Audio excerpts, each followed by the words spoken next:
그분이 제게 던진 한마디가 모든 걸 바꿔놓았습니다. 선아 씨, 그 나이에 의사와 재혼한다면 어떨 것 같소?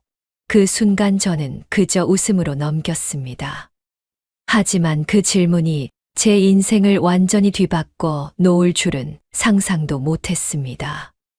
그날 이후 제 삶은 마치 꿈처럼 달콤해졌다가 순식간에 악몽으로 변해버렸습니다. 처음엔 모든 게 완벽했습니다. 고급스러운 병원, 품격 있는 만남들. 58세의 평범한 시골 카페 운영자였던 제가 존경받는 의사의 아내가 되었지요. 그런데 결혼 후 일상이 시작되면서 그의 진짜 모습이 드러나기 시작했습니다. 첫 주부터 보인 그의 차가운 통제욕을 절대 잊을 수 없습니다. 그렇게 시작된 고통스러운 나날들, 그 이야기를 여러분께 들려드리려고 합니다. 영상을 시작하기 전 여러분께 부탁드립니다. 구독과 좋아요, 알림 설정까지 해주시면 감사하겠습니다. 제 경험이 비슷한 상황에 계신 분들께 도움이 되길 바랍니다. 댓글로 응원도 부탁드려요. 여러분의 격려가 큰 힘이 됩니다. 지금부터 제 이야기를 시작하겠습니다.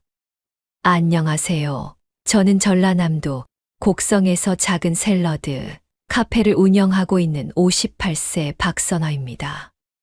남편을 잃고 12년째 홀로 지내고 있지만 제가 정성껏 기른 유기농 채소로 만든 건강한 음식을 통해 소소한 보람을 찾으며 살아가고 있습니다.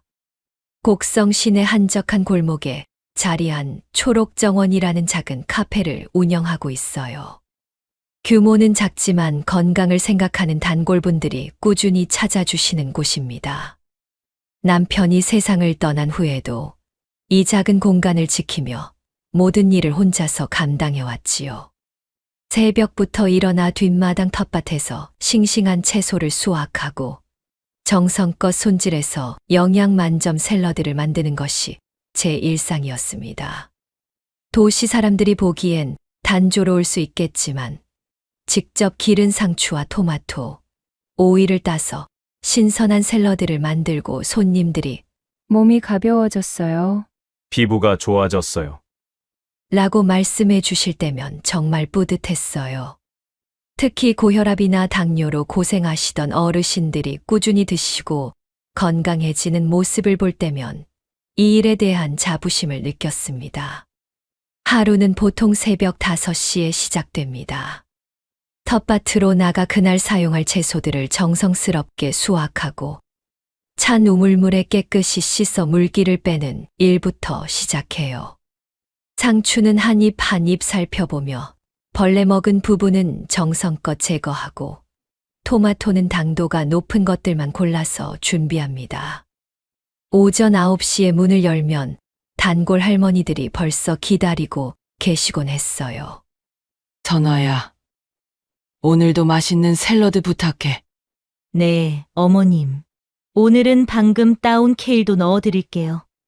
이런 소소한 대화들이 저에게는 큰 위안이었습니다. 비록 혼자 사는 외로움이 있었지만 이렇게 지역 주민들과 정을 나누며 누군가에게 도움이 되는 일을 한다는 것만으로도 충분히 의미 있는 삶이라고 생각했어요. 텃밭 가꾸는 일도 쉽지 않았지만 보람 있었습니다. 유기농으로 키우려다 보니 벌레와의 전쟁도 매일이었고 날씨에 따라 작물 상태도 달라져서 늘 신경 써야 했어요. 하지만 제 손으로 기른 채소가 누군가의 건강에 도움이 된다고 생각하니 힘든 일도 기꺼이 감당할 수 있었습니다. 유기농 채소로 건강한 샐러드를 만드는 일은 분명 보람찼지만 혼자만의 시간이 길어질수록 마음 깊은 곳의 공허함은 더욱 커져만 갔습니다. 남편이 세상을 떠난 지 벌써 12년이 흘렀어도 저녁이 되어 가게 문을 닫고 혼자 집으로 돌아가는 길은 여전히 적적하고 쓸쓸했어요. 특히 밤이 되면 그 외로움이 더욱 짙어졌습니다. 하루 종일 손님들과 이야기하고 웃으며 지내다가도 집에 혼자 앉아 저녁을 먹을 때면 문득 남편의 빈자리가 크게 느껴졌어요. 예전에는 함께 하루 있었던 일들을 나누고 내일 계획도 세우곤 했는데 이제는 그저 조용한 정적만이 저를 맞이했습니다. 오늘 김 할머니가 혈압이 많이 좋아졌다고 하시더라. 혼자 중얼거리며 빈 식탁에 앉아 있으면 대답해 줄 사람이 없다는 현실이 새삼 가슴을 아프게 했어요. 남편이 살아있을 때는 제가 만든 샐러드 이야기, 손님들과 나눈 재미있는 대화들을 함께 나누며 즐거워했는데 말이에요. 가끔은 단골 손님들이 선아 씨, 좋은 사람 만나면 재혼도 생각해 보세요. 라고 농담처럼 말씀하시곤 했어요. 하지만 저는 항상 아직은 생각 없어요. 이렇게 사는 것도 괜찮아요. 라고 대답했습니다. 실제로는 마음 한구석에서 누군가와 함께 하고 싶다는 간절한 마음이 있었지만 58세라는 나이에 새로운 만남을 기대한다는 게 부담스러웠거든요. 주말이면 더욱 외로움이 깊어졌습니다. 가게 문을 닫고 집에서 혼자 보내는 시간들이 유독 길게 느껴졌어요. 텔레비전을 켜놓아도 웃음소리가 공허하게 들렸고 책을 읽으려 해도 집중이 잘 되지 않았습니다. 그럴 때면 뒷마당으로 나가 채소밭을 돌보거나 집안 청소를 하며 시간을 보냈지만 그것도 한계가 있었어요. 밤에 잠자리에 들 때가 가장 힘들었습니다. 침대에 누워 천장을 바라보며 내가 이렇게 혼자 늙어가는 건가 하는 생각이 들면 눈물이 저절로 흘렀어요. 남편과 함께 꿈꿨던 노후, 손자들과 함께 웃으며 지낼 모습들이 모두 물거품이 된 것 같아 마음이 아팠습니다. 그래도 낮에는 최대한 밝은 모습으로 손님들을 맞이했어요. 안녕하세요. 오늘도 신선한 채소로 준비했어요. 억지로라도 환한 미소를 지으며 인사했습니다. 손님들 앞에서 우울한 모습을 보이고 싶지 않았거든요. 하지만 속으로는 언제까지 이렇게 혼자 살아야 할까 하는 막막함이 계속 저를 짓눌렀어요. 어떤 날은 남편과의 추억이 담긴 물건들을 보며 하루 종일 울기도 했습니다. 그가 선물해준 반지, 함께 찍은 사진들, 그의 옷가지들을 보면 가슴이 미어져 왔어요. 여보, 나 혼자 이렇게 사는 게 맞을까? 당신이라면 뭐라고 할까? 사진 속 남편에게 혼잣말로 물어보기도 했지만 물론 대답은 돌아오지 않았습니다. 시간이 흘러갈수록 이런 외로움은 더욱 견디기 어려워졌어요. 바쁜 일상으로 잠시 잊을 수는 있었지만 조용한 순간이 오면 다시 그 공허함이 밀려왔습니다. 특히 명절이나 기념일 같은 날에는 더욱 혼자라는 사실이 절실하게 느껴져서 힘들었어요. 주변 사람들은 모두 가족과 함께 시간을 보내는데 저만 혼자 조용히 지내야 한다는 것이 때로는 너무 서러웠습니다. 그렇게 외로움과 함께 하루하루를 보내던 어느 날이었어요. 그때 마침 단골 손님께서 건강식품 박람회 소식을 전해주셨는데 그것이 제 인생을 바꾸는 계기가 될 줄은 전혀 몰랐어요. 답답한 일상이 계속되던 중 단골 손님이신 이윤 약사 선생님께서 특별한 제안을 해주셨어요. 선화 씨, 다음 주 곡성군 문화회관에서 건강식품 박람회가 열린다고 하네요. 선화 씨 같은 분이 참여하시면 딱 좋을 것 같은데 어떠세요? 처음에는 망설여졌습니다. 제가 만드는 건 그저 소박한 시골 샐러드인데 그런 큰 행사에 어울릴까 싶었거든요. 제가 그런 자리에 나가도 될까요? 저는 그냥 동네에서 작은 가게 하는 사람인데요. 하지만 약사 선생님은 격려해 주셨어요. 아니에요. 선화 씨. 요즘 사람들이 가장 관심 있어 하는 게 바로 유기농 건강식품이거든요. 선화 씨처럼 직접 기르고 정성스럽게 만드는 분이야말로 진짜 전문가죠. 그분의 따뜻한 말씀에 용기를 내어 참가 신청을 했습니다. 사실 오랫동안 같은 일상의 반복이었는데 새로운 사람들을 만나고 제가 하는 일을 알릴 기회가 생긴다니 설레기도 했어요. 무엇보다 혼자만의 시간에서 벗어나 다른 사람들과 소통할 수 있다는 점이 기대되었습니다. 박람회 당일 평소보다 일찍 준비를 마치고 문화회관으로 향했어요. 생전 처음 가보는 그런 큰 행사장이라 긴장도 되고 설레기도 했습니다. 과연 내가 준비한 샐러드가 사람들 눈에 띌까 하는 걱정도 있었지만 그래도 최선을 다해 준비한 만큼 자신감을 가지려고 노력했어요. 회관에 도착해 보니 생각보다 많은 사람들이 참여하고 있었어요. 각종 건강식품 업체들, 농산물 직판장, 그리고 저처럼 개인적으로 참여한 분들까지 다양했습니다. 제 부스는 작은 편이었지만 직접 기른 채소들로 만든 샐러드 샘플들을 예쁘게 진열해 놓으니 꽤 그럴듯해 보였어요. 안녕하세요. 곡성에서 직접 기른 유기농 채소로 만든 건강 샐러드입니다. 처음에는 어색했지만 점점 사람들과 이야기하는 것이 즐거워졌어요. 특히 건강에 관심이 많은 중년 여성분들께서 많은 관심을 보여주셨습니다. 정말 직접 기르신 거예요? 맛이 어떤지 궁금해요. 오후 시간대가 되자 한 분이 제 부스 앞에서 오랫동안 머물러 계시더라고요. 70대 정도로 보이는 품위 있는 신사분이었는데 제가 만든 샐러드 하나하나를 정말 꼼꼼히 살펴보시는 거예요. 혹시 이 채소들을 정말 직접 기르신 건가요? 그분의 첫 질문이었습니다. 네, 맞습니다. 곡성 제 집 뒷마당에서 유기농으로 기르고 있어요. 제가 대답하자 그분의 눈빛이 더욱 진지해지시더라고요. 요즘 진짜 유기농을 찾기가 쉽지 않은데 직접 기르신다니 정말 대단하시네요. 그분은 제 샐러드 하나를 정성스럽게 맛보시더니 고개를 끄덕이셨어요.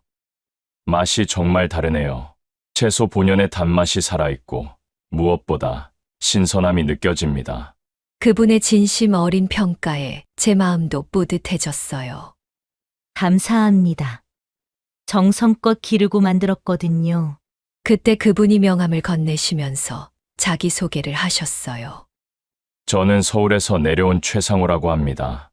한방병원을 운영하고 있는데 평소 환자분들께 건강한 식단의 중요성을 강조하고 있거든요. 최 박사님의 소개를 듣고 깜짝 놀랐어요. 서울에서 유명한 한방병원 이사장님이라니 왜 이런 시골 박람회까지 오셨을까 싶었거든요. 사실 지방 곳곳을 다니며 진짜 건강한 식재료를 찾고 있었습니다. 환자분들께 추천할 만한 믿을 수 있는 곳들을 발굴하는 것도 제 일의 일부거든요. 최 박사님의 설명을 들으니 그분이 왜 제 샐러드에 그렇게 관심을 보이셨는지 이해가 되었어요. 그날 박람회에서 최 박사님과 나눈 대화는 정말 유익했어요. 건강한 식단에 대한 전문적인 조언도 들을 수 있었고, 제가 하고 있는 일에 대한 자신감도 얻을 수 있었습니다. 무엇보다 오랜만에 깊이 있는 대화를 나눌 수 있어서 마음이 따뜻해졌어요. 그분과의 만남이 제 인생에 어떤 변화를 가져올지는 그때만 해도 전혀 예상하지 못했습니다. 최 박사님과의 첫 만남 이후 그분은 정말 예상치 못한 관심을 보여주셨어요. 박람회가 끝나고 며칠 뒤 갑자기 제 가게로 전화가 걸려왔습니다. 선화 씨, 저 최상우입니다. 혹시 시간 되시면 샐러드에 대해 더 자세한 이야기를 나누고 싶은데요. 그분의 부드럽고 따뜻한 목소리에 제 마음도 설레기 시작했어요. 정말 제 샐러드가 그렇게 인상 깊으셨나요? 제가 반신반의하며 물으니 최 박사님은 진심 어린 답변을 해주셨어요. 30년 넘게 환자들을 봐오면서 진짜 건강한 음식이 얼마나 중요한지 깨달았거든요. 선화 씨처럼 정성스럽게 기르고 만드는 분을 만나기가 쉽지 않아요. 그분의 말씀에 제 자존감도 한껏 올라갔습니다. 그동안 그저 시골에서 소소하게 하는 일이라고만 생각했는데 서울의 유명한 의사 선생님께서 이렇게 인정해 주시니 뿌듯했어요. 그럼 한번 뵈어야겠네요. 언제 시간 되세요? 자연스럽게 만남을 제안하게 되었습니다. 다음 주말 최 박사님은 정말로 곡성까지 내려오셨어요. 제 가게를 직접 방문해서 샐러드를 드시면서 하나하나 꼼꼼히 설명을 들으시더라고요. 이 케일은 언제 심으신 거예요? 토양은 어떻게 관리하시나요? 전문가다운 질문들에 저도 자세히 답변해 드렸습니다. 와, 정말 체계적으로 관리하고 계시네요. 저희 병원 환자분들께 이런 식단을 권하고 싶었는데 믿을 만한 곳을 찾기가 어려웠거든요. 최 박사님의 칭찬에 제 얼굴이 화끈거렸어요. 오랜만에 누군가로부터 제 일에 대한 진심, 어린 인정을 받는 기분이었습니다. 그분은 샐러드를 드시면서도 계속 제게 질문을 하셨어요. 선화 씨는 언제부터 이 일을 시작하셨어요? 유기농 농법은 어디서 배우셨나요? 하나하나 진지하게 들어주시는 모습에서 단순한 호기심이 아닌 진정한 관심을 느낄 수 있었습니다. 사실 남편이 살아계실 때부터 함께 텃밭을 가꿨어요. 처음엔 우리가 먹을 것만 기를 생각이었는데 점점 욕심이 생겨서 이렇게까지 하게 됐어요. 제가 담담하게 말하자 최 박사님의 눈빛이 더욱 따뜻해지는 것 같았어요. 혼자서 이 모든 걸 관리하시다니 정말 대단하십니다. 그날 오후 최 박사님은 제 텃밭까지 둘러보셨어요. 각종 채소들이 자라고 있는 모습을 보시면서 감탄사를 연발하셨습니다. 이렇게 넓은 밭을 혼자 관리하시는군요. 토양도 정말 건강해 보이고 채소들이 너무 싱싱해요. 전문가의 눈으로 보시는 평가라 더욱 의미 있게 느껴졌어요. 제가 의학을 공부하면서 느낀 건데 약보다 중요한 게 바로 올바른 식단이거든요. 특히 요즘 같은 시대에는 더욱 그렇죠. 최 박사님이 밭을 걸으며 진지하게 말씀하시는 모습이 너무 인상적이었어요. 단순히 샐러드를 파는 것이 아니라 사람들의 건강에 기여하는 일이라는 자부심이 생겼습니다. 저녁 시간이 되자 최 박사님이 제안하셨어요. 선화 씨, 혹시 괜찮으시다면 저녁 식사 같이 하시겠어요? 곡성에 맛있는 한정식집이 있다고 들었는데요. 갑작스러운 제안이었지만 하루 종일 즐겁게 대화를 나눈 터라 자연스럽게 수락했습니다. 한정식집에서 식사를 하면서도 대화는 계속 이어졌어요. 최 박사님은 한의학에 대한 이야기를 들려주셨고, 저는 농사와 요리에 대한 경험담을 나누었습니다. 선화 씨는 정말 특별한 분이신 것 같아요. 이렇게 깊이 있는 철학을 가지고 일하시는 분을 처음 만났어요. 그분의 진심 어린 칭찬에 제 마음도 점점 설레기 시작했어요. 남편이 떠난 후 오랫동안 잊고 있었던 감정이었습니다. 과찬이세요. 저는 그냥 제가 좋아하는 일을 하고 있을 뿐이에요. 겸손하게 답했지만 속으로는 이런 관심과 인정을 받는 것이 얼마나 기쁜지 몰랐어요. 식사를 마치고 헤어질 때 최 박사님이 마지막으로 말씀하셨어요. 오늘 정말 즐거웠습니다. 다음에 또 뵐 수 있을까요? 서울에 올 일 있으시면 연락 주세요. 그분의 따뜻한 미소와 함께 건네받은 명함을 바라보며 제 마음에도 오랜만에 새로운 기대감이 싹 트기 시작했습니다. 그 첫 만남 이후로 최 박사님과의 만남이 자연스럽게 이어졌어요. 일주일에 한 번씩은 곡성으로 내려오시거나 아니면 제가 서울로 올라가 함께 시간을 보냈습니다.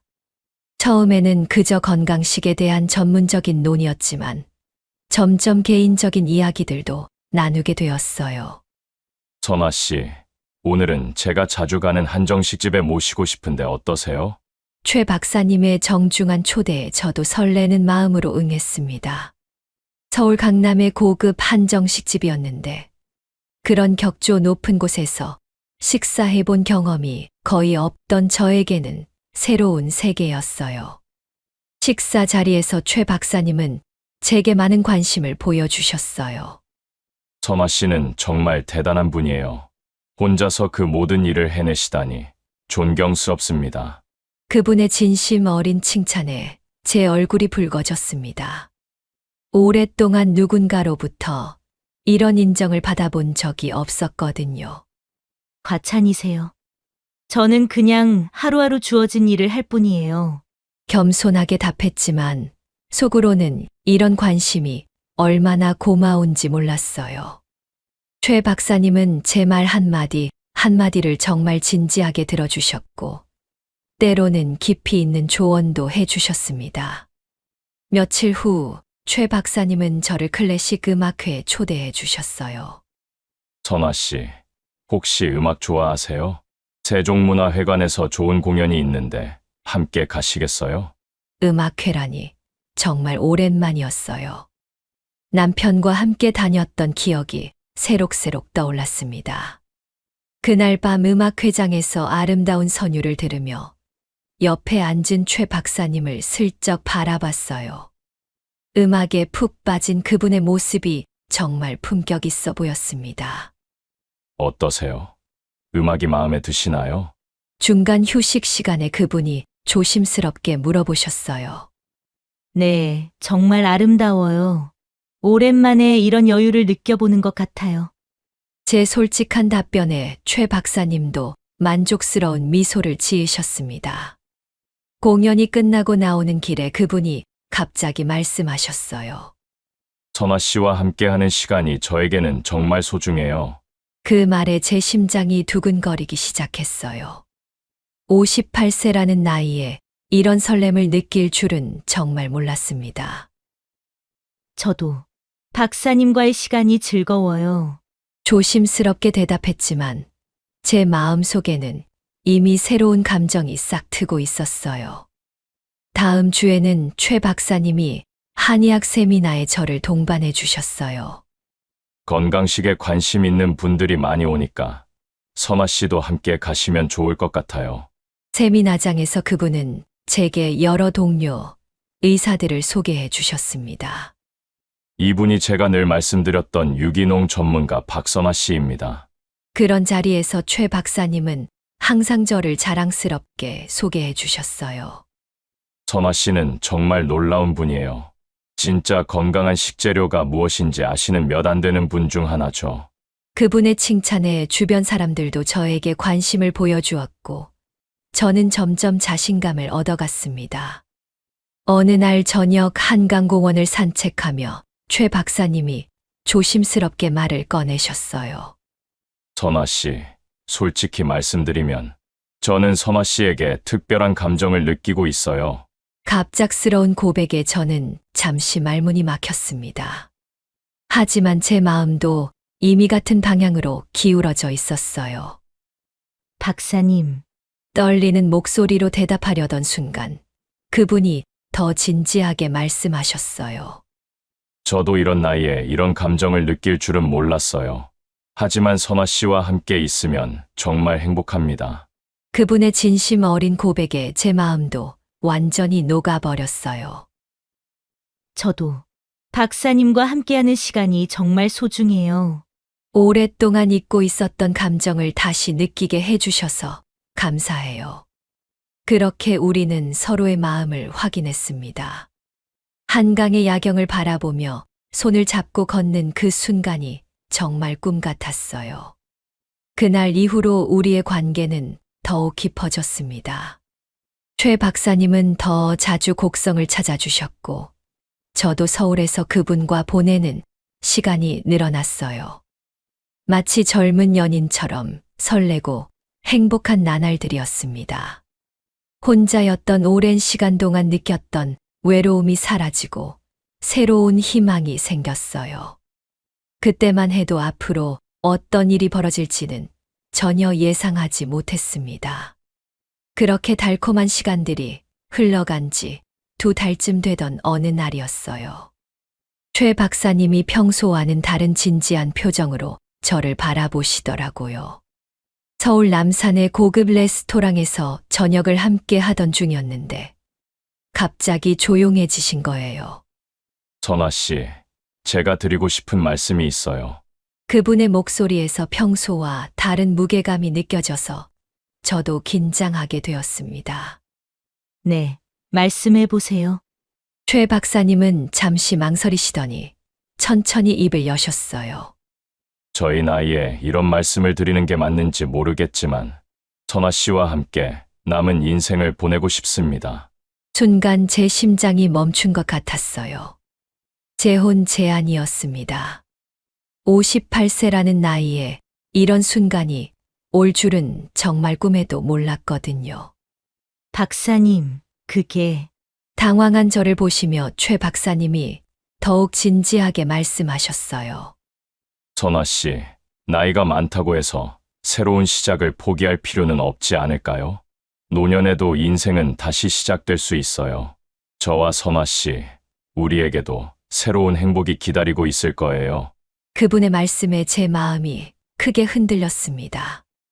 남편을 잃고 12년 동안 혼자 살아오면서 다시는 누군가와 함께할 수 없을 거라고 생각했었는데요. 그날 밤 집으로 돌아와서 잠을 이룰 수가 없었어요. 최 박사님의 제안이 계속 머릿속을 맴돌았습니다. 정말 내가 다시 결혼을 할 수 있을까? 이 나이에 새로운 출발이 가능할까? 온갖 생각들이 복잡하게 얽혀서 마음을 어지럽혔어요. 며칠 동안 깊은 고민에 빠져 있었습니다. 가게 일을 하면서도 계속 그 생각뿐이었어요. 단골 손님들이 선아 씨, 요즘 왜 이렇게 멍하니 있어요? 라고 물어볼 정도였으니까요. 아, 죄송해요. 요즘 좀 복잡한 일이 있어서요. 대충 둘러댔지만 마음은 여전히 혼란스러웠어요. 일주일 후 최 박사님이 다시 곡성으로 내려오셨어요. 선아 씨, 제 제안에 대해 생각해 보셨나요? 급하게 결정하실 필요는 없어요. 그분의 배려 깊은 말씀에 제 마음이 조금 편해졌습니다. 하지만 더 이상 미룰 수는 없다는 생각이 들었어요. 박사님, 솔직히 말씀드리면 정말 고민이 많아요. 이 나이에 새로운 시작이라는 게 쉽지 않을 것 같아서요. 제 솔직한 심정을 털어놓자 최 박사님이 따뜻하게 제 손을 잡아주셨어요. 선아 씨, 저도 마찬가지예요. 하지만 우리에게 주어진 이 기회를 놓치고 싶지 않아요. 제가 선아 씨를 행복하게 해드릴 자신이 있어요. 서울에서 편안한 생활을 하시면서 원하신다면 더 큰 규모로 건강식 사업도 하실 수 있어요. 최 박사님의 구체적인 계획을 들으니 현실감이 들기 시작했어요. 정말 새로운 인생이 시작될 수 있겠구나 하는 생각이 들었습니다. 그날 밤 남편의 사진을 바라보며 마음속으로 이야기했어요. 여보, 내가 다시 누군가와 함께 살아도 괜찮을까? 당신은 뭐라고 할까? 오랫동안 사진을 바라보다가 문득 남편이 제 행복을 바랐을 거라는 확신이 들었어요. 다음 날 아침 최 박사님께 전화를 드렸습니다. 박사님, 결정했어요. 박사님과 함께 새로운 시작을 해보겠어요. 전화 너머로 들려오는 그분의 기쁨 가득한 목소리에 저도 가슴이 벅차올랐어요. 정말 고맙습니다. 선아 씨, 후회하지 않게 해드릴게요. 결혼 준비는 생각보다 빠르게 진행되었어요. 최 박사님 측에서 모든 것을 완벽하게 준비해 주셨거든요. 예식장 예약부터 신혼여행 계획까지 저는 그저 따라가기만 하면 되었습니다. 이렇게 편하게 결혼 준비를 할 수 있다니. 가끔은 꿈같이 느껴지기도 했어요. 결혼식은 서울의 고급 호텔에서 소규모로 치러졌습니다. 제한된 하객들만 초대한 조촐한 예식이었지만 그 어느 때보다 감동적이었어요. 웨딩드레스를 입고 버질로드를 걸을 때 최 박사님의 눈에 맺힌 감동의 눈물을 보며 저도 울컥했습니다. 선아 씨, 정말 아름다우세요. 오늘이 제 인생 최고의 날입니다. 그분의 진심 어린 속삭임에 모든 걱정과 두려움이 사라지는 듯 했어요. 그렇게 저는 평범한 시골 카페 사장에서 존경받는 한의사의 아내로 새로운 삶을 시작하게 되었습니다. 그때만 해도 앞으로 어떤 일들이 저를 기다리고 있는지는 전혀 알지 못했어요. 결혼 후 새로운 삶의 터전이 된 곳은 경기도 분당의 고급 주택가였어요. 최 박사님이 운영하는 대형 한방병원 바로 옆에 위치한 3층 단독주택이었는데 곡성의 작은 집과는 비교가 안 될 정도로 웅장하고 화려했습니다. 와, 정말 영화에서나 볼 법한 집이네요. 처음 집을 봤을 때의 감탄사가 아직도 기억나요. 1층은 넓은 거실과 주방, 2층은 침실과 서재, 3층은 게스트룸으로 꾸며져 있었어요. 특히 주방은 제가 상상했던 것보다 훨씬 현대적이고 고급스러웠습니다. 선화 씨가 좋아하실 만한 최신 주방 시설로 준비했어요. 마음껏 요리하세요. 최 박사님의 배려에 감사했지만 왠지 모르게 어색한 기분이 들었어요. 집 곳곳에는 값비싼 골동품과 예술 작품들이 장식되어 있었고 정원도 전문 조경사가 관리하는 듯 완벽하게 정돈되어 있었어요. 이런 곳에서 살게 되다니 정말 꿈만 같아요. 겉으로는 감탄했지만 속으로는 이 모든 것이 제게는 너무 과분하다는 생각이 들었습니다. 무엇보다 놀라웠던 것은 집안에 있는 직원들이었어요. 청소와 요리를 담당하는 가정부, 정원관리사, 그리고 운전기사까지. 선화 씨는 이제 편히 쉬시면 돼요. 모든 일은 직원들이 알아서 처리할 거예요. 최 박사님의 말씀이었지만 오히려 저에게는 부담스러웠어요. 곡성에서는 제가 직접 모든 일을 처리하며 바쁘게 살았는데 갑자기 아무것도 할 일이 없어지니 오히려 공허함이 느껴졌어요. 뭔가 제가 해야 할 일이 있으면 좋겠는데요. 너무 한가해서요. 최 박사님께 말씀드렸지만 이제는 여유롭게 사시면 됩니다. 라는 답변만 돌아왔습니다. 여러분, 잠깐만요. 제 이야기가 어떤 반전이 숨어 있을지 궁금하지 않으세요?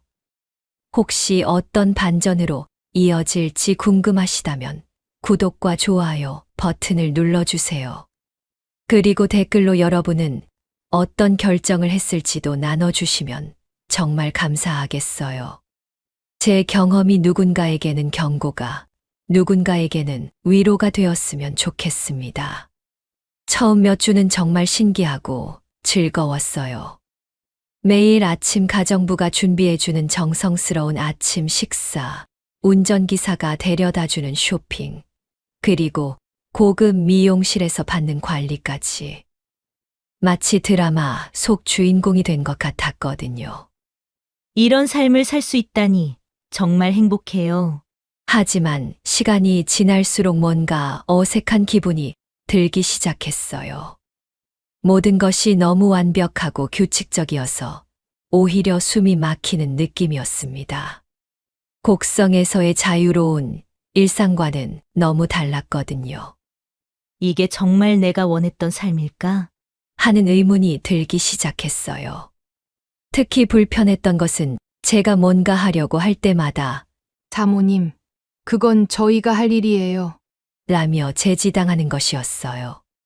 간단한 설거지나 청소조차 할 수 없었습니다. 그냥 제가 하면 되는데요. 아니에요. 사모님께서 그런 일을 하시면 안 되죠. 그리고 외출할 때도 항상 운전기사가 따라붙었어요. 혼자 나가시면 위험해요. 안전을 위해서 꼭 기사와 함께 다니셔야 해요. 최 박사님의 당부였지만 제게는 감시받는 느낌이었습니다. 곡성에서는 자전거를 타고 어디든 자유롭게 다녔는데 말이에요. 가장 답답했던 것은 예전 친구들과의 연락이 어려워진 것이었어요. 사모님, 전화 왔는데 받으실까요? 가정부가 물어보면 왠지 모르게 눈치가 보여서 나중에 다시 걸겠다고 전해주세요. 라고 말하게 되었어요. 점점 곡성의 친구들과도 멀어져 가는 느낌이었습니다. 분명 행복해야 할 텐데 왜 이렇게 답답할까? 겉으로는 모든 것이 완벽해 보였지만 마음 깊은 곳에서는 뭔가 잘못되었다는 신호가 계속 울리고 있었습니다. 하지만 그때는 그것이 단순한 적응 과정이라고 생각했어요. 곧 익숙해질 거라고 스스로를 달래면서 말이에요. 결혼 첫날 아침, 저는 평소처럼 편안한 옷을 입고 아래층으로 내려갔어요. 그런데 최 박사님이 제 모습을 보시더니 미간을 찌푸리시는 거예요. 선아 씨, 그 옷은 좀 처음에는 무슨 말씀인지 이해가 안 갔습니다. 곡성에서 늘 입던 편안한 면바지와 티셔츠였거든요. 이제 선아 씨는 제 아내예요. 한방병원 이사장의 부인으로서 품위에 맞는 옷차림을 해야 합니다.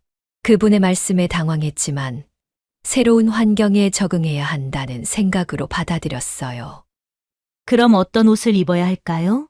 옷장에 제가 미리 준비해둔 옷들이 있어요. 앞으로는 그것들만 입어주세요. 사실 그 조짐은 결혼 첫날 밤부터 시작되었어요.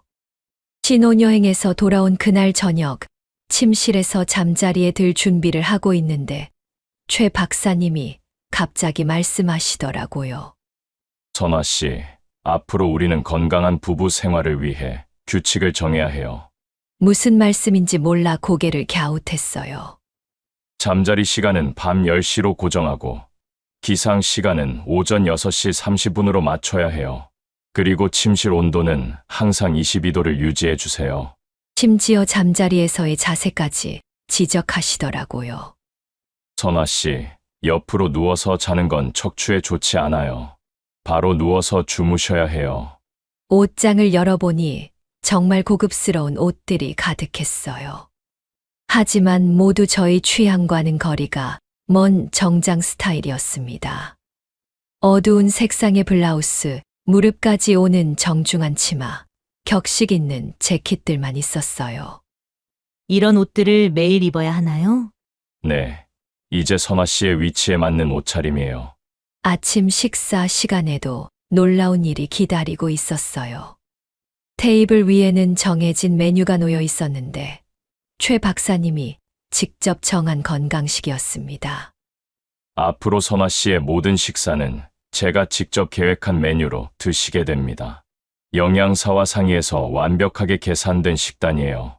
하지만 가끔은 제가 좋아하는 음식도 먹고 싶은데요. 조심스럽게 말씀드렸더니 최 박사님의 표정이 굳어지시더라고요. 선아 씨, 이제는 아무거나 먹으시면 안 돼요. 제 아내의 건강과 미용을 위해서 과학적으로 짜인 식단이 필요해요. 그분의 단호한 말투에 더 이상 뭐라고 할 수 없었어요. 점심시간이 되자 가정부가 종이 한 장을 가져왔어요. 사모님, 오늘의 스케줄입니다. 깜짝 놀랐어요. 제 하루 일과가 시간 단위로 세세하게 적혀 있는 거예요. 오전 10시 독서 시간, 오후 2시 산책, 오후 4시 차 마시기, 저녁 7시 저녁 식사, 밤 10시 취침 준비. 이게 뭐예요? 제가 언제 이런 걸 요청했나요? 당황해서 물어보니 박사님께서 사모님을 위해 직접 짜신 일일 계획표예요. 규칙적인 생활이 건강에 좋다고 하시면서요. 58년을 살면서 누군가가 제 하루 일과를 정해준 적은 한 번도 없었는데 말이에요. 저녁에 최 박사님이 돌아오시자 조심스럽게 물어봤어요. 여보, 이 스케줄은 너무 빡빡한 것 같아요. 좀 더 자유롭게 지낼 수는 없을까요? 그런데 그분의 반응이 예상과 달랐어요. 선아 씨, 규칙적인 생활 없이는 건강을 유지할 수 없어요. 특히 우리 나이에는 더욱 중요하죠. 하지만 가끔은 제가 하고 싶은 일도 있을 텐데요. 친구들 만나거나 산책 코스를 바꾸거나. 안 됩니다. 이 스케줄은 선아 씨의 건강을 위해 세심하게 계획된 거예요. 함부로 바꾸시면 안 돼요. 그분의 단호한 목소리에 더 이상 반박할 수 없었어요. 다음 날부터는 정말 그 스케줄대로 살아야 했어요.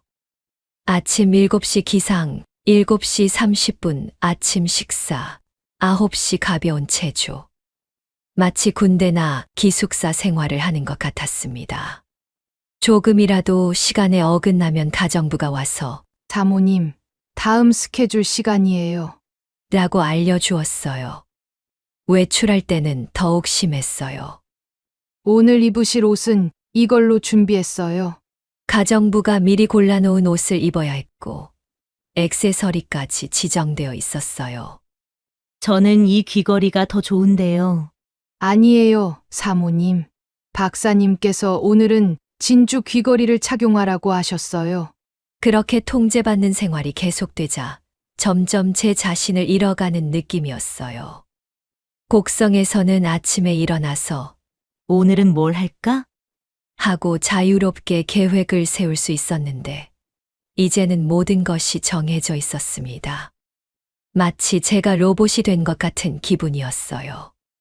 통제받는 생활이 계속되면서 가장 힘들었던 것은 곡성의 친구들과 연락이 끊어지기 시작한 것이었어요. 결혼 후 일주일쯤 지났을 때 오랜 친구 미숙이가 전화를 걸어왔습니다. 선아야, 결혼 생활 어때? 서울 생활 적응되고 있어? 반가운 목소리에 한참 이야기하고 싶었는데 최 박사님이 옆에서 손짓으로 전화를 끊으라고 하시더라고요. 미수가, 미안해. 지금 좀 바빠서 나중에 다시 전화할게. 억지로 전화를 끊고 나니 최 박사님이 진지한 표정으로 말씀하셨어요. 선화 씨, 앞으로는 예전 지인들과의 연락을 좀 자제해 주세요. 새로운 환경에 적응하려면 과거와의 연결고리를 끊는 것이 좋아요. 무슨 말씀인지 이해가 안 갔어요. 하지만 친구들인데요. 연락 정도는 할 수 있지 않을까요? 제가 조심스럽게 물어보니 아니에요. 지금은 새로운 삶에 집중해야 할 때예요. 예전 친구들과 연락하면 자꾸 과거를 그리워하게 되고, 그러면 적응이 어려워져요. 그분의 설명을 들으니 일리가 있는 것 같기도 했어요. 며칠 후 곡성에서 가게를 함께 운영했던 이웃 언니가 전화를 걸어왔어요. 선아야, 내가 기르던 토마토 모종들이 어떻게 됐는지 궁금해서. 정말 반가웠는데 이번에는 가정부가 먼저 전화를 받더니 죄송합니다. 사모님은 지금 통화가 어려우세요. 라고 말하는 거예요. 왜 제 전화를 받지 않고 그런 말을 하세요? 항의했더니 박사님께서 사모님의 안전을 위해 외부 전화는 먼저 확인하라고 하셨어요. 혹시 사기 전화나 원하지 않는 연락일 수도 있으니까요. 사기 전화라니 20년 넘게 알고 지낸 이웃을 사기꾼 취급하다니 기가 막혔어요. 그날 저녁 최 박사님께 따져 물었어요. 여보, 제 친구들 전화를 왜 막으시는 거예요? 그러자 그분이 심각한 표정으로 대답하셨어요. 선화 씨, 요즘 유명인들을 노리는 사기 수법이 얼마나 교묘한지 아세요? 친구나 지인을 사칭해서 돈을 요구하는 경우가 많아요. 하지만 그분들은 정말 제 친구들이에요. 목소리도 알아들을 수 있고요. 아니에요. 음성 변조 기술도 발달했고, 개인 정보를 이용해서 아는 척하는 사기꾼들도 많아요. 선화 씨의 안전을 위해서는 철저한 검증이 필요해요. 그분의 말씀을 들으니 혹시나 하는 마음에 납득하게 되었어요. 일주일 후에는 더 충격적인 일이 벌어졌어요. 제 휴대폰이 갑자기 새 기종으로 바뀌어 있는 거예요. 이게 뭐예요? 제 폰은 어디 갔어요? 가정부가 설명해 주더라고요. 박사님께서 더 안전한 기종으로 교체해 주셨어요. 보안 기능이 강화된 거라고 하시면서요. 제 폰을 확인해 보니 기존 연락처가 모두 사라져 있었어요. 대신 최 박사님과 가정부, 운전기사 등 최소한의 연락처만 저장되어 있었습니다. 제 친구들 번호는 어디 갔어요? 보안상 필요한 연락처만 입력하라고 박사님께서 지시하셨어요. 그때부터는 정말 외부와 완전히 단절된 생활이 시작되었어요. 누군가가 저에게 연락하려고 해도 모두 차단되었고, 제가 누군가에게 연락하려고 해도 안전상 이유로 제지당했습니다. 혹시 급한 일이 있으시면 박사님께 말씀드려서 승인을 받으신 후에 연락하세요. 한 달이 지나자 완전히 고립된 기분이었어요. 곡성의 소식도 들을 수 없고 친구들이 어떻게 지내는지도 알 수 없었습니다. 가끔 미숙이는 잘 지내고 있을까? 가게 언니들은 어떻게 지낼까? 하는 생각에 마음이 답답해졌어요. 여보, 가끔은 고향 친구들 소식이라도 들을 수 있으면 좋겠어요. 조심스럽게 말씀드렸더니 선아 씨, 이제는 서울이 고향이에요. 새로운 친구들을 사귀시면 돼요. 제가 소개해드릴 적당한 분들이 있어요. 하지만 그분이 소개해 주신 분들은 모두 최 박사님의 지인들이나 병원 관계자들 뿐이었어요. 그분들과의 만남도 항상 정해진 장소에서 정해진 시간에 정해진 대화 주제로만 이루어졌습니다. 자연스러운 침묵이 아니라 마치 업무적인 미팅 같았어요. 안녕하세요. 박사님께서 말씀 많이 하셨어요. 네, 잘 부탁드려요. 그런 형식적인 인사 후에는 건강 이야기나 병원 이야기뿐이었어요. 점점 제가 바깥 세상과 단절되어 가면서 우울감도 깊어졌어요. 창문 너머로 보이는 사람들이 자유롭게 걸어 다니는 모습을 보면 부러웠습니다. 나도 저렇게 자유롭게 누군가를 만나고 연락하고 소통할 수 있었는데. 하는 생각에 눈물이 났어요. 황금 세장에 갇힌 새가 된 기분이었습니다. 그렇게 외부와 단절된 채 한 달 정도 지났을 때였어요. 어느 날 오후 최 박사님이 급하게 병원에 나가시면서 서재에 중요한 서류를 두고 가셨다고 하더라고요. 선아 씨, 제 서재 책상 위에 갈색 서류 봉투가 있는데 병원으로 가져다 주실 수 있어요? 오랜만에 집 밖으로 나갈 수 있는 기회였어요. 운전기사와 함께 병원에 도착해서 최 박사님의 개인 사무실로 향했습니다. 그런데 최 박사님이 수술 중이라 잠시 기다려야 한다고 하더라고요. 사모님, 원장님이 수술 끝나실 때까지 1시간 정도 기다리셔야 할 것 같아요. 할 수 없이 사무실에서 기다리게 되었어요. 지루해서 사무실을 둘러보던 중 책상 위에 여러 서류들이 정리되어 있는 게 보였어요. 대부분 병원 운영과 관련된 것들이었는데 그 중에 눈에 띄는 제목의 서류가 있었습니다.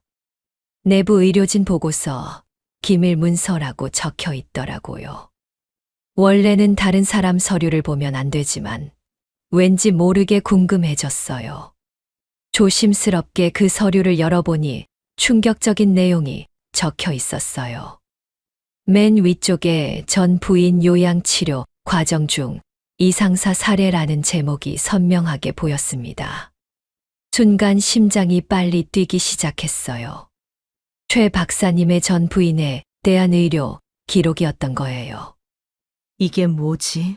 떨리는 손으로 페이지를 넘겨보니 더욱 이상한 내용들이 나왔어요. 최 박사님의 첫 번째 부인 김영희 씨에 대한 자세한 치료 기록이 적혀 있었는데 뭔가 일반적인 의료 기록과는 달랐습니다. 환자 상태 급격히 악화됨, 원인 불명의 증상 발현이라는 문구가 여러 번 반복되어 있었어요. 더 깊이 읽어보니 소름 끼치는 내용이 나왔어요. 환자 김영희, 지속적인 불안 증세로 인해 자택 요양 중, 외부 접촉 차단 및 24시간 감시 체제 유지, 처방약 복용량 점진적 증가 필요함. 이게 정상적인 치료 과정인가 싶어 의아했어요. 그 다음 페이지에는 더욱 충격적인 기록이 있었습니다.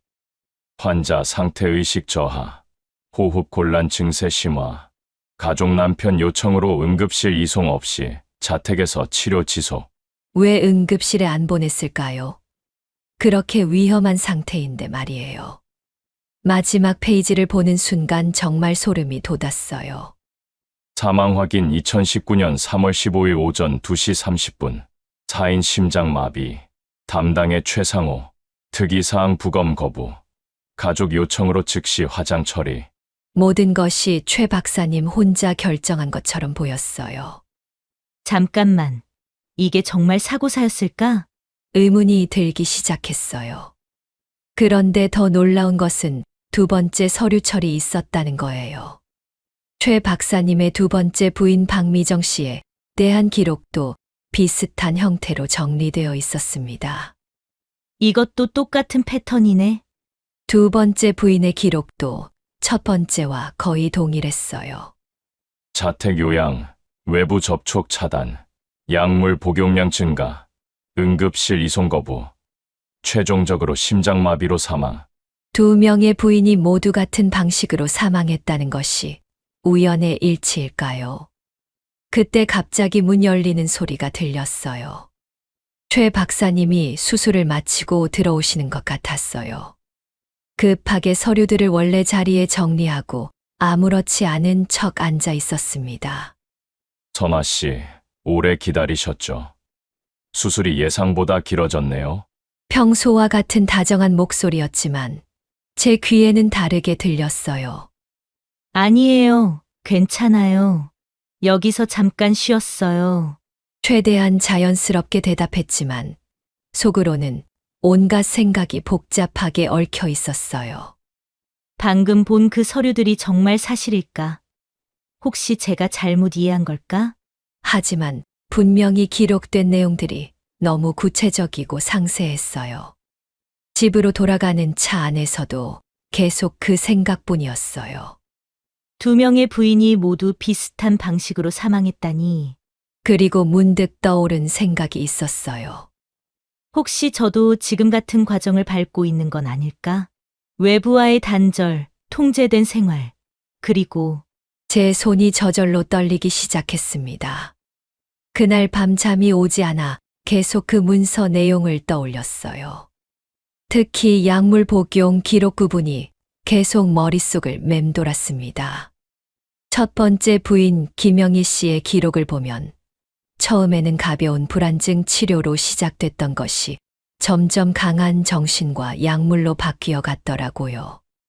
로라제팜 1에서 시작하여 최종 심음까지 증량이라고 적혀 있었어요. 더 충격적이었던 것은 약물 조합이었어요. 수면제, 항우울제, 신경안정제가 동시에 처방되어 있었는데 이렇게 많은 약을 한꺼번에 복용하면 위험하다는 것쯤은 저도 알고 있었거든요.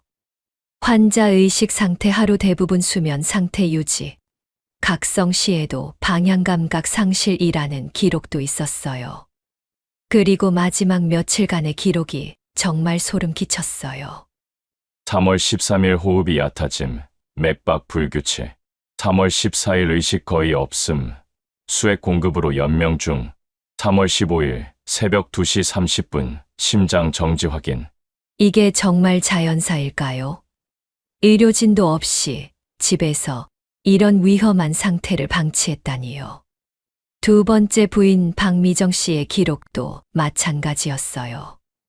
약물 처방 패턴이 거의 동일했습니다. 디아제팜, 졸피뎀, 플루옥세틴 병용 투여라고 기록되어 있었는데 이런 약들을 동시에 복용하면 호흡, 억제나 의식 저하가 올 수 있다는 건 상식 아닌가요? 특히 무서웠던 것은 가정 내 돌봄 중 사망이라는 표현이었어요. 두 분 모두 병원이 아닌 집에서 돌아가신 거예요. 응급실 이송 거부, 가족 배우자 의견에 따라 자택에서 최후까지 돌봄이라고 적혀 있었는데 정말 부인들이 그걸 원했을까요? 더욱 의심스러운 건 부검 기록이었어요. 유족 배우자 요청으로 부검 없이 화장 처리. 4인 기존 질환에 의한 자연사라고 되어 있었습니다. 두 분 다 말이에요. 이렇게 갑작스럽게 돌아가셨는데 부검도 없이 화장해버리다니 너무 의심스러웠어요. 그리고 가장 끔찍했던 건 약물 투여 일지였어요. 매일매일 어떤 약을 몇 시에 복용했는지 세세하게 기록되어 있었는데 사망 직전 며칠간은 평상시보다 훨씬 많은 양의 약이 투여되어 있었어요. 최종 72시간 동안 집중치료라는 표현도 있었는데 집에서 혼자 치료했다는 게 말이 되나요? 의료진 소견란에는 더욱 충격적인 내용이 있었어요. 환자 가족의 강력한 요청으로 외부 의료진 개입 없이 자택에서 임종까지 돌봄. 환자 본인의 의사 확인 불가 상태였으나 사전 동의서에 근거하여 진행. 의식도 없는 상태에서 무슨 동의서인가요? 제일 무서웠던 건 마지막 페이지에 적힌 최 박사님의 개인 메모였어요. 환자 관리 시 주의사항 1 외부 접촉 완전 차단. 2 약물 복용량 점진적 증가. 3 응급 상황 시에도 병원 이송 금지. 4 모든 과정 철저한 기록 보관. 이게 치료 방침인가요? 아니면 다른 목적이 있는 건가요? 그리고 두 분의 사망 이후 처리 과정도 너무 빨랐어요.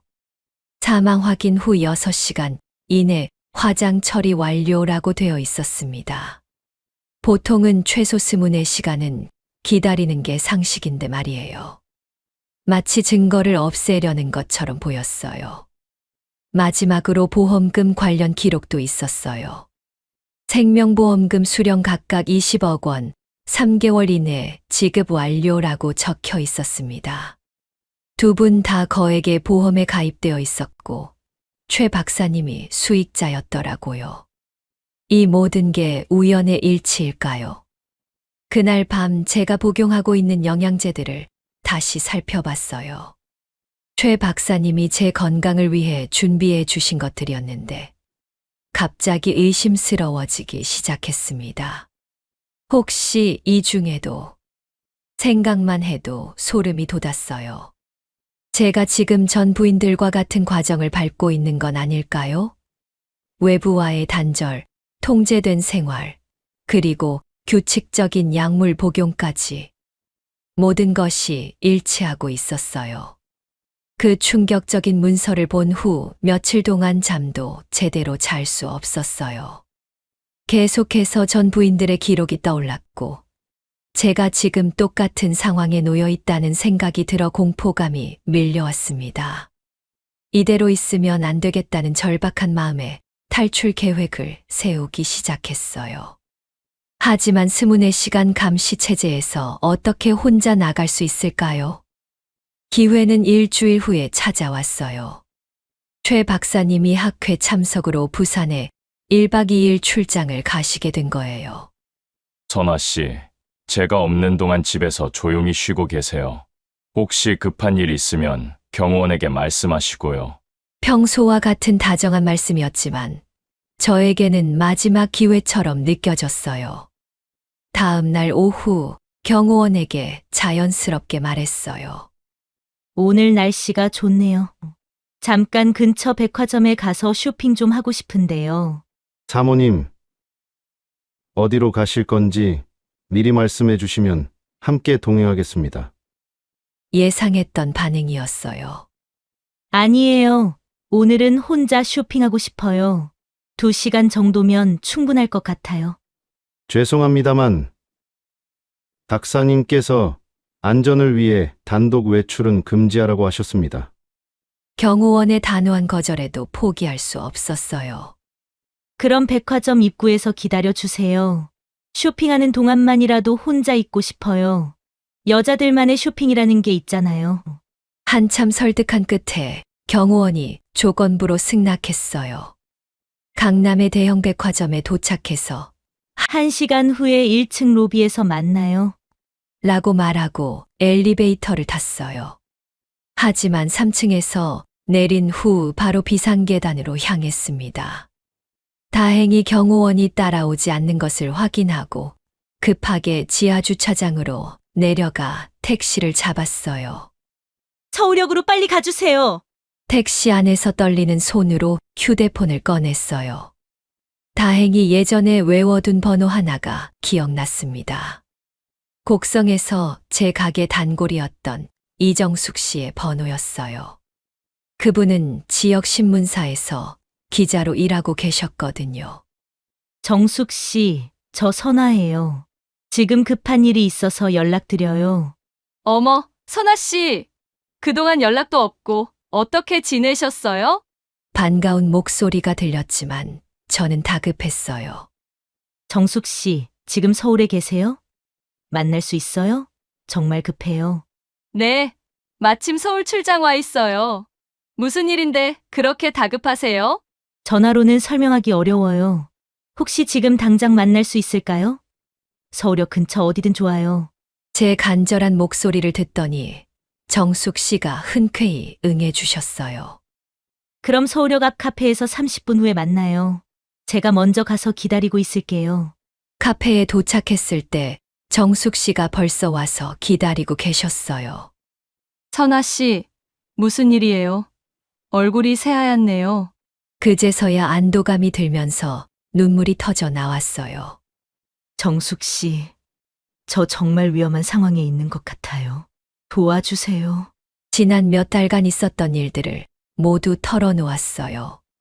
최 박사님의 통제, 외부와의 단절, 그리고 충격적인 전 부인들의 의료 기록까지. 정숙 씨는 기자 특유의 냉정함으로 제 이야기를 들어주었어요. 선아 씨, 이건 정말 심각한 문제예요. 증거가 있어야 할 텐데요. 휴대폰으로 몰래 사진을 찍어두긴 했는데 화질이 선명하지 않아서. 제가 보여드린 사진들을 보시더니 정숙 씨의 표정이 굳어졌어요. 이건 단순한 가정 문제가 아니에요.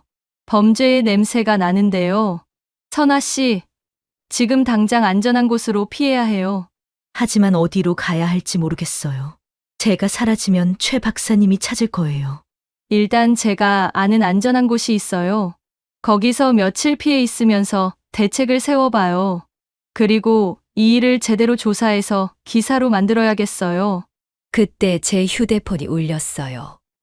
경호원에게서 온 전화였습니다. 사모님, 어디 계세요? 약속 시간이 지났는데요. 가슴이 쿵쿵 뛰었지만 최대한 자연스럽게 대답했어요. 아, 미안해요. 조금 늦어질 것 같아요. 30분만 더 기다려주세요. 정숙 씨가 재빨리 메모지에 주소를 적어 주었어요. 여기로 가세요. 제 친구가 운영하는 게스트하우스예요. 오늘 밤은 거기서 지내시고 내일 아침에 다시 연락해요. 그리고 이 일은 혼자 해결할 문제가 아니에요. 전문가의 도움이 필요해요. 급하게 작별 인사를 나누고 다시 택시를 탔어요. 뒤를 돌아보니 경호원이 제가 있다고 생각하는 백화점이 점점 멀어져 갔습니다. 이제 정말 돌아갈 수 없겠구나. 두려웠지만 동시에 오랜만에 자유를 느꼈어요. 하지만 이것은 시작일 뿐이라는 것을 알고 있었습니다. 정숙 씨가 알려준 게스트하우스에서 하룻밤을 보낸 다음 날 아침이었어요. 아직 해가 완전히 뜨지 않은 이른 시간에 누군가 조심스럽게 문을 두드리는 소리가 들렸습니다. 누구세요? 긴장한 채로 물어보니 박선아 사모님 맞으시죠? 저는 최준혁이라고 합니다. 낯선 남성의 목소리에 더욱 경계했어요. 최준혁이요? 혹시 네, 최상우의 아들입니다. 순간 심장이 멈추는 것 같았어요. 최 박사님의 아들이 저를 찾아왔다니 들킨 건가 싶어 무서웠습니다. 어떻게 절 찾으셨어요? 문 너머로 조심스럽게 물었더니 사모님을 도와드리러 왔어요. 문 열어주세요. 문을 열자 30대 후반 정도 되어 보이는 남성이 서 있었어요. 최 박사님과 닮은 구석이 있었지만 눈빛이 전혀 달랐습니다. 따뜻하면서도 슬픔이 깃들어 있는 표정이었어요. 사모님, 어젯밤에 이정숙 기자님한테서 연락받았어요. 사모님이 아버지에 대해 알게 된 것 같다고 하시더라고요. 당신이 정말 최 박사님 아들이 맞나요? 혹시 저를 속이려는 건 아니죠? 여전히 의심스러워하는 저에게 그는 신분증을 보여주었어요. 최준혁, 분명히 최 박사님의 성이었습니다. 사모님, 저도 오랫동안 아버지의 행동을 지켜봐왔어요. 그리고 더 이상 침묵할 수 없다고 판단했습니다. 무슨 말씀이세요? 그가 깊은 한숨을 쉬며 말을 이어갔어요. 제 어머니도 똑같은 상황에서 돌아가셨어요. 사모님이 지금 겪고 계신 것과 정확히 같은 과정이었습니다. 그 말에 온몸에 소름이 돋았어요. 역시 제 추측이 맞았던 거예요.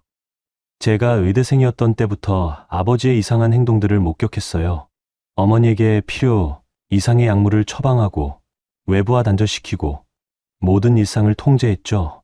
준혁 씨의 목소리에는 오랫동안 참아온 고통이 묻어 있었어요. 하지만 그때는 제가 너무 어려서 아무것도 할 수 없었어요. 그는 가방에서 USB 하나를 꺼내 저에게 건네주었어요. 이 안에 아버지의 모든 범죄 증거가 들어있어요. 의료 기록, 처방전 원본, 그리고 제가 몰래 녹음한 대화들까지 있습니다. 떨리는 손으로 USB를 받으면서 물었어요. 왜 지금까지 가지고 계셨어요? 두려웠어요. 아버지는 의료계에서 권력이 센 사람이고 저 혼자서는 상대하기 어려웠거든요. 하지만 사모님이 나타나면서 상황이 달라졌어요. 더 이상 무고한 사람이 희생되는 걸 볼 수 없었습니다. 그의 진심 어린 말에 감동받았지만 한편으로는 의구심도 들었어요. 혹시 이게 함정은 아니겠죠? 최 박사님이 시켜서 하는 일은 아니고요? 준혁 씨가 씁쓸하게 웃으며 대답했어요. 사모님, 저와 아버지는 10년 전부터 연락을 끊고 지내요. 어머니 일 때문에 크게 다툰 후로 한 번도 만나지 않았어요. USB를 받고 나서야 조금 안심이 되었어요.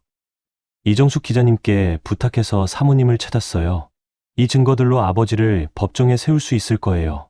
그는 또 다른 서류 봉투를 건네주었어요. 여기에는 두 번째 계모였던 박유정 씨의 실제 사망 과정을 담은 사진들도 있어요. 사진이요? 네. 제가 의대생 때 몰래 찍어둔 거예요. 아버지가 어떤 방식으로 그분을 죽음으로 몰고 갔는지 보시면 알 수 있을 거예요. 그 말을 들으니 등골이 오싹해졌어요. 정말 계획적인 범죄였던 거예요. 그리고 이 녹음 파일들은 아버지가 직접 한 말들이에요. 어떻게 완벽한 범죄를 계획했는지, 어떻게 증거를 없앴는지 모두 들어 있습니다. 준혁 씨의 설명을 들을수록 최 박사님의 진짜 모습이 드러났어요. 겉으로는 자상한 의사였지만 속으로는 냉혹한 살인자였던 거예요. 사모님, 이제 선택하셔야 해요. 이 증거들로 아버지와 맞서 싸우시겠어요? 아니면 조용히 도망가시겠어요? 준혁 씨의 질문에 저는 망설임 없이 대답했어요. 싸우겠어요. 더 이상 이런 일이 반복되어서는 안 되니까요. 좋은 선택이세요. 저도 끝까지 도와드리겠습니다. 그리고 이정숙 기자님께서도 이 사건을 세상에 알리기로 하셨어요. 그날부터 제 진짜 싸움이 시작되었어요. 더 이상 도망치지 않고 진실을 밝혀내겠다고 다짐했습니다. 준혁 씨가 건네준 USB는 제게 새로운 희망이자 무기가 되었어요. 준혁 씨가 건네준 USB와 서류들을 받은 후 저는 즉시 법률 전문가를 찾아갔어요. 이정숙 기자님이 소개해준 변호사 사무실에서 모든 증거를 검토한 결과 충분히 승산이 있다는 판단이 나왔습니다. 이 정도 증거라면 의료 과실과 감금, 정신적 학대 혐의로 고소가 가능해요.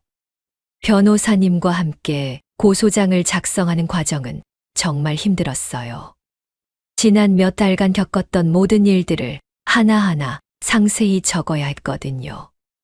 매일 아침 7시에 기상, 정해진 옷만 착용, 외부 연락 완전 차단, 강제 약물 복용.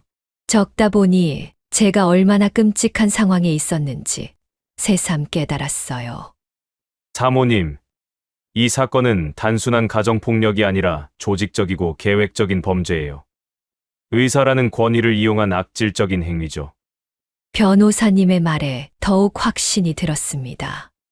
준혁 씨가 제공한 녹음 파일에는 최 박사님이 직접 이번에는 실수하지 않겠다. 라고 말하는 내용도 있었어요. 고소장을 접수한 지 일주일 후 이정숙 기자님이 첫 기사를 냈어요. 70대 한방병원 이사장, 연이은, 부인, 의문사 의혹이라는 제목으로 시작된 기사는 순식간에 전국적인 이슈가 되었습니다. 댓글들을 보니 많은 사람들이 분노하고 있었어요. 며칠 후에는 더 큰 언론사들이 관심을 보이기 시작했어요. 노년 재혼의 함정, 의사 남편의 은밀한 살인이라는 제목으로 주요 일간지에 일면 기사가 실렸습니다. TV 뉴스에서도 연일 보도되면서 최 박사님의 실체가 세상에 드러나기 시작했어요. 최상호 박사는 지난 20년간 3번의 결혼을 통해 거액의 보험금을 챙긴 것으로 드러났다는 후속 보도도 나왔어요. 첫 번째 부인 20억, 두 번째 부인 30억, 그리고 저에게도 50억 원의 보험을 가입시켜 놓았다는 사실이 밝혀진 거예요. 정말 소름 끼쳤습니다. 언론의 관심이 커지면서 비슷한 피해를 당한 다른 가족들도 나타나기 시작했어요. 우리 어머니도 최 박사와 재혼 후 의문사했다는 제보가 몇 건 더 들어왔다고 해요. 이정숙 기자님이 전해준 소식이었습니다. 정말 연쇄살인범이었던 거예요. 재판 과정에서 최 박사님 측 변호인들은 노인성 우울증 환자를 정성껏 돌본 것일 뿐이라고 주장했어요. 하지만 준혁 씨의 증언과 녹음 파일, 그리고 의료진들의 양심 고백이 이어지면서 진실이 하나씩 드러났습니다. 원장님이 직접 약물 용량을 조절하라고 지시했어요. 특히 결정적이었던 것은 최 박사님이 직접 한 말이 담긴 녹음 파일이었어요. 이번에는 더 완벽하게 처리해야 한다. 흔적을 남기면 안 된다. 라는 내용이 법정에서 공개되었을 때 방청석에서 탄식이 터져 나왔습니다. 재판이 진행되는 동안 저는 안전상 증인보호 프로그램에 참여했어요. 최 박사님 측에서 회유나 협박을 시도할 가능성이 있다고 판단되었거든요. 실제로 몇 번 수상한 전화나 미행당하는 느낌을 받기도 했어요. 6개월간의 치열한 법정 투쟁 끝에 마침내 판결이 나왔어요. 피고인 최상호는 살인 및 살인미수, 감금, 사기 혐의로 징역 25년을 선고한다.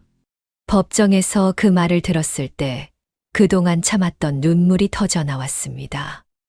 또한 피해자들에게는 정신적 피해에 대한 위자료와 재산 피해 배상금을 지급하라는 판결도 나왔어요. 하지만 저에게는 돈보다 더 중요한 것이 있었습니다.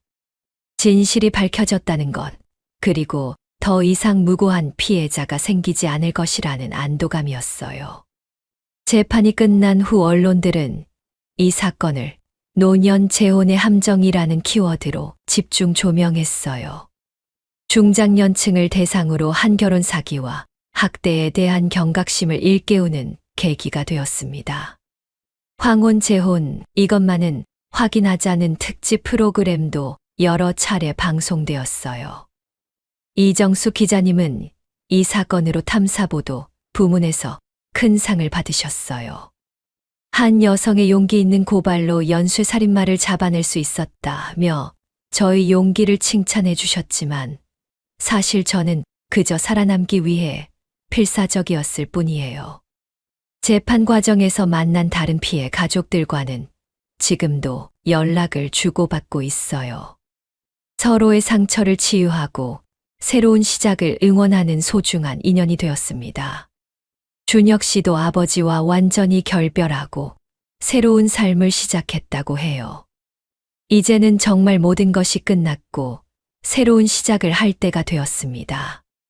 재판이 모두 끝난 후 저는 완전히 새로운 곳에서 새로운 시작을 하기로 결심했어요.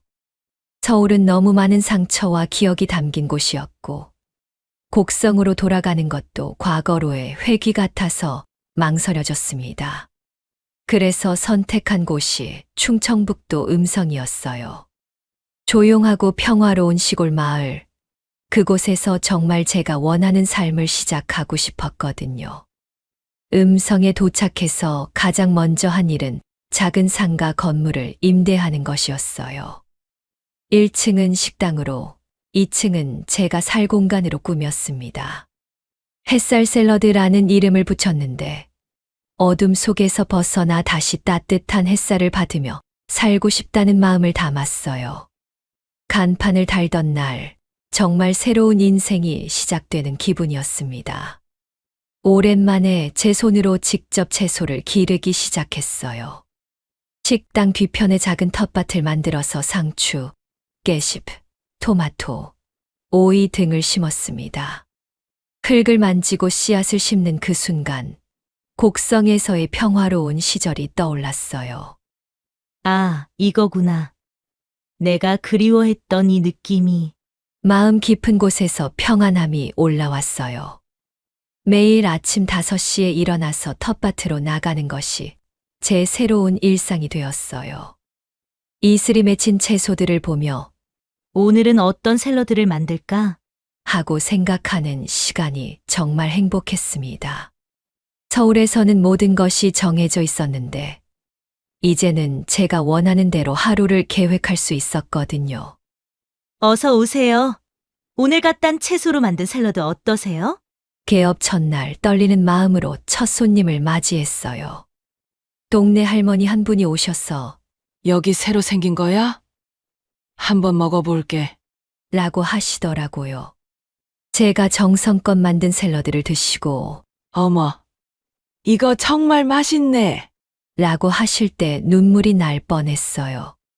점차 단골 손님들이 늘어나기 시작했어요. 사장님이 직접 기른 채소라니 정말 신선해요. 몸이 가벼워지는 것 같아요. 이런 말씀들을 들을 때마다 제가 하는 일에 대한 자부심이 생겼습니다. 누군가를 위협하거나 속이는 게 아니라 진심으로 건강에 도움이 되는 일을 하고 있다는 뿌듯함이었어요. 가끔 서울에서의 일들이 악몽처럼 떠오를 때도 있었어요. 하지만 그럴 때마다 텃밭으로 나가서 채소들을 돌보거나 주방에서 요리를 하면서 마음을 다스렸습니다.